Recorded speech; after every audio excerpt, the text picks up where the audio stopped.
Bharatiya Janata party Narendra Modi ji ने 2014 में देश के सामने कहा था कि स्विस बैंक की सूची लाऊंगा।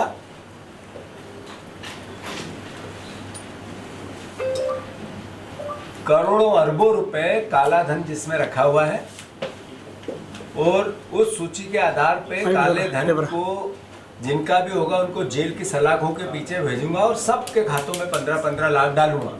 स्विस बैंक की सूची नहीं आई, एसबीआई की सूची आ गई। एसबीआई की सूची में काला धन भारतीय जनता पार्टी के खातों में दिखा। अब देखो 6,700 करोड़ रुपए लीगल बॉन्ड से भारतीय जनता पार्टी ने इस बॉन्ड योजना के अंतर्गत अपने खातों में डलवाया। जो काला धन अलग से लिया वो इससे 100 गुना ज्यादा होगा, क्योंकि जितनी खरीद फरोख्त हो रही है 500 से ज्यादा विधायक इधर उधर हुए पूरे देश में इस 10-15 साल 10-12 साल 10 साल में, और बीजेपी के पक्ष में 90% चले गए। सांसद चुने हुए इधर उधर हुए वो बीजेपी के पक्ष में चले गए। और आप सबने बताया कि पैसे बगैर कुछ नहीं होता है, लेन देन बगैर कुछ नहीं होता है। तो मैं मानता हूं कि नरेंद्र मोदी जी 20 कंपनियां ऐसी निकली जिन पे ईडी और सीबीआई 21 कंपनियां जिन्होंने ईडी और सीबीआई के छापे डाले, उनने भारतीय जनता पार्टी को बॉन्ड खरीदी में चंदा दिया। मतलब उधर रेट डल रही थी, उसके आसपास इधर उनके चंदे में कोविड यातनाओं की पराकाष्ठा थी। हर व्यक्ति जिसके पास जो था देने को तैयार हो रहा था, सेवा करने के लिए तैयार होता। गरीब से गरीब भी अपना सब कुछ लुटाने में लगा था। तब Narendra Modi ji Covid vaccine Covishield के पूनावाला से मिले थे। 22 अगस्त को उनने मुलाकात की। उससे 4 दिन पहले 18 अगस्त को 50 करोड़ रुपए उसी कंपनी ने बीजेपी को चंदा दिया कोविडशील्ड। आप देखो उस मौत के तांडव में भी भारतीय जनता पार्टी अपनी जो लूट की नीति है उसको अपनाए रखी। फिर उसी कंपनी को सारे नियमों को शिथिल करके कोविडशील्ड की अनुमति सबसे पहले मिली थी, जिससे आज अटैक आ रहे हैं, लोगों को मर रहे हैं, लोग खड़े खड़े गिर रहे हैं, लोग मौत के सौदागर जैसा काम। जो परिवार के लोग, जो परिवार के साथी हमारे गए, ये आखिर कोविड में भी चंदे का धंधा इनका चलता रहा। सपोर्ट नहीं कर रहा कि तुम क्या धीरे-धीरे अभी टेबल में सपोर्ट चाहिए बस मेरे। मैंने जैसा कहा आज ट्वीट भी किया है, एसबीआई ने 18,871 लोगों ने चंदा देने वालों की लिस्ट जारी, 20,411 चंदा लेने वालों की सूची भी है। 1550 लोगों की सूची में का अंतर है। 2019 के पहले की लिस्ट एसबीआई ने भी नहीं दी, वहां भी गड़बड़ है। और ये एसबीआई पहले भी नहीं दे रही थी, जो कोर्ट ने फटकार लगाई तब दी। इसका मतलब ये है कि मोदी मिथ, सूट बूट और लूट की सरकार, जो राहुल गांधी जी कहते थे, उनका नाम नहीं है इसमें। क्यों भैया, क्यों नहीं है? और ये 19 से पहले के नाम क्यों छुपाए गए?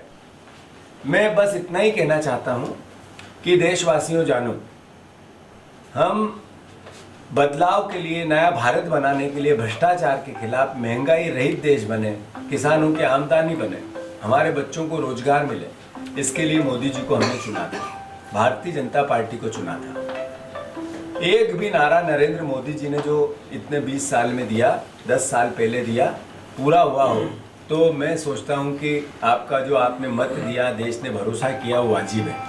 और अगर नहीं हुआ तो इसका मतलब है कि हम लोगों को, देशवासियों को विचार करना चाहिए। मैंने जैसा कहा, कोविड की यातनाएं जब सह रहा था, जब बीजेपी चंदा ले रही थी, 50 करोड़ रुपए जिस वैक्सीन कंपनी को उन्होंने ठेका दिया था या सबसे पहले अनुमति दी थी, उसने भी बीजेपी को 4 दिन पहले, जिस दिन अनुमति दी उसके 4 दिन पहले 50 करोड़ का चंदा बॉन्ड में दिया है। 1 नंबर में दिया है। 2 नंबर में कितना दिया होगा अकल्पनीय है। मैं बस इतना ही कहना चाहता हूँ अगर आपके घर में बेरोजगारी नहीं है तो फिर नरेंद्र मोदी सही प्रधानमंत्री है। अगर आपके घर में महंगाई की मार नहीं है तो फिर नरेंद्र मोदी जी सही प्रधानमंत्री है।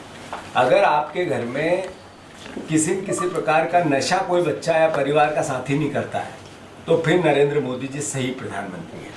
अगर किसान है उसकी आमदनी बढ़ गई है तो फिर नरेंद्र मोदी जी सही प्रधानमंत्री है। अगर किसान पे कर्ज नहीं है तो फिर नरेंद्र मोदी जी सही प्रधानमंत्री है।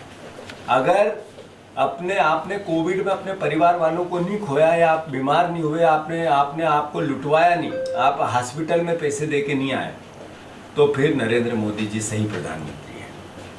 पर अगर सब यातनाएं आप सह रहे हो तो फिर सिर्फ भावनाओं से नरेंद्र मोदी जी झूठ का मायाजाल फैलाकर भारतीय जनता पार्टी आपसे वोट लेती है। आपको आपके बच्चों के भविष्य के लिए, अपने भविष्य के लिए, देश के भविष्य के लिए विचार करना पड़ेगा।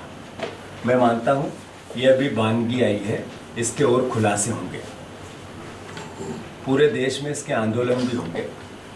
मध्य प्रदेश में जैसा लगातार अब की बार 400 पार का नारा बीजेपी लगाने की कोशिश करती है, ये संकट है आपके लोकतंत्र पे। अहंकार है रावण जैसा, ये भाषा बोल के, ये इस तरह का फिनोमा ऐसा कि पूरी मीडिया भी इनके साथ है। क्यों? इसलिए कि मीडिया का रेवेन्यू मॉडल सरकार पर डिपेंडेंट हो गया है, जकड़ गया है, जिससे लोकतंत्र बचाने वाली मीडिया लोकतंत्र अब खतरे में हो वो भी नहीं बता पा रही है। तो मैं आप सबसे अनुरोध, देशवासियों से अनुरोध करना चाहता हूँ, कई चैनलों में मेरी बात ये नहीं आएगी जो मैं बोल रहा हूँ, पर मेरे खुद के ट्विटर अकाउंट पे ये बात आएगी जो मैं बोल रहा हूँ।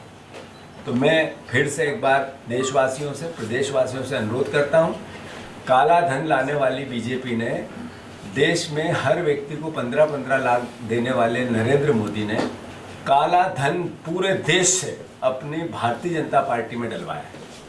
उसका जीता जागता उदाहरण है कि जिन कंपनियों पर रेड डली ईडी की और सीबीआई की, उन सब ने चंदा दिया बीजेपी को। ये क्या है? चंदा की उगाई नहीं है तो क्या है? हमारे मध्य प्रदेश में एक दारू का माफिया है जिसकी गिरफ्तारी हुई, 34 करोड़ रुपए उसने भी भारतीय जनता पार्टी को अपने खाते में दिए और 3 दिन बाद, 4 दिन बाद उसकी जमानत हुई। ये क्या मैसेज है? ये मैसेज है कि काले धन की लूट, चंदे की लूट एजेंसी बन गई हमारी भारत की व्यवस्था, ये चंदा उगवाने, और ये नरेंद्र मोदी जी के राज में हुआ है। धन्यवाद।